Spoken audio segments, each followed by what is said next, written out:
నమస్తే అన్న. నమస్తే అండి. ఏం పేరే? నా పేరు గుంషావలే. ఏం చేస్తుంటారు? నేను మేస్త్రి పని చేస్తాను. సో ఎంత వస్తుంది రోజుకి? నాకు 1000 రూపాయలు వస్తాయి. ఓకే, ఇంట్లో సరిపోతున్నాయా మరి? సరిపోతాయి. ఎక్కడ ఉండేది ఎక్కడ? మాది వెలికటే, పాలకుర్తే కదా. పాలకుర్తి నియోజకవర్గం. సో ఎట్లా ఉంది మరి మీ ఎమ్మెల్యే పాలన ఎట్లా ఉంది? అంటే కొత్త ఎమ్మెల్యే కదా. బాగానే ఉన్నది, పర్లేదు. అన్ని నిధులు గిధులు అన్నీ బాగానే వస్తున్నాయి, పర్లేదు. మంచిగానే నడుస్తుంది. వస్తుంటారా మీ ఊరు సైడ్ ఎప్పుడైనా? వస్తారు, వీలు పడ్డప్పుడు వస్తూనే ఉంటారు, అన్ని అరుచుకొని పోతారు. సమస్యలు ఉన్నాయనే మీకు? మాకేం సమస్యలు లేవు. మీ ఏరియాలలో రోడ్లు కావచ్చు?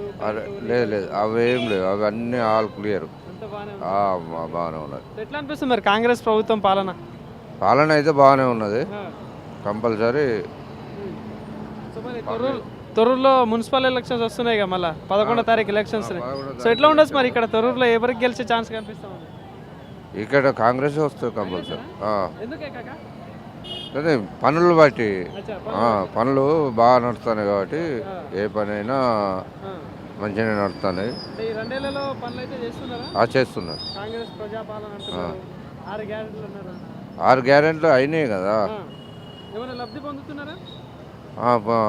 ముంతాను కదా ఇప్పుడు. అవును, సన్న బియ్యం ఇస్తున్నారట, ఎట్లుందే? సన్న బియ్యం బాగున్నాయి, పర్లేదు. తింటున్నారా? ఓకే, కానీ బాగాలేదంటారు. మేమే 10 ఎకరాలు 20 ఎకరాలు ఉన్న ఆసాములు కూడా అవే తింటారు, బాగానే ఉన్నాయి. రైస్ పర్లేదు. ఫ్రీ కరెంట్ కావచ్చు, గ్యాస్ ఇదంతా ఫ్రీ కరెంటు ఫ్రీ, అన్న 200 యూనిట్లకు ఫ్రీ, ప్లస్ రైస్ బాగానే ఉన్నది. మళ్ళా ఇది ఫ్రీ బస్సు బాగానే ఉన్నది. మళ్ళీ ఇప్పుడు ఇప్పుడు పింఛన్లు కూడా ఈ నెల కాంచి పెరుగుతాయని ప్రపోజల్ పెట్టిళ్ళు అంటున్నారు. కంపల్సరీ పెంచుతారు. ఒక కళ్యాణ లక్ష్మి ఒకటి కొంచెం ఇక ఇబ్బందులలో. రైతుల విషయంలో అంటే మీ ఊర్లో ఉంటారు కదా, ఈ రుణమాఫీ కావచ్చు, ఈ బోనస్ కావచ్చు, ఏమైనా వస్తున్నాయి? బోనస్లు వస్తున్నాయిగా, వస్తున్నాయి. రుణమాఫీ కూడా అప్పుడు అయింది కదా, 2 లక్షలు చేసిరు. రుణమాఫీ వస్తుంది, అన్ని వస్తాయి. ఇప్పుడు ఇంతకుముందేమో ఇక్కడ దయాకర్ రావు ఉండే ఎమ్మెల్యేగా, ఇప్పుడేమో యశస్విని రెడ్డి వచ్చింది. సో ఎట్లా ఉంది మరి ఆమెనే పాలన ఎట్లా ఉండే, ఈ మీద ఎట్లా ఉంది? ఈ మీదే బాగున్నది ఇప్పుడు. అప్పుడు ఎందుకంటే ఆయన 10 సంవత్సరాల కాంచి కూడా కొద్దిగా పట్టించుకోకుండా ఉండు, అది ఇది అంతా. ప్రజల్లో మంచి అందుబాటులో తిరిగే నాయకులు ఎవరంటారు? ఇద్దరులో ఈమె తిరుగుతుంది ఇప్పటికి కూడా.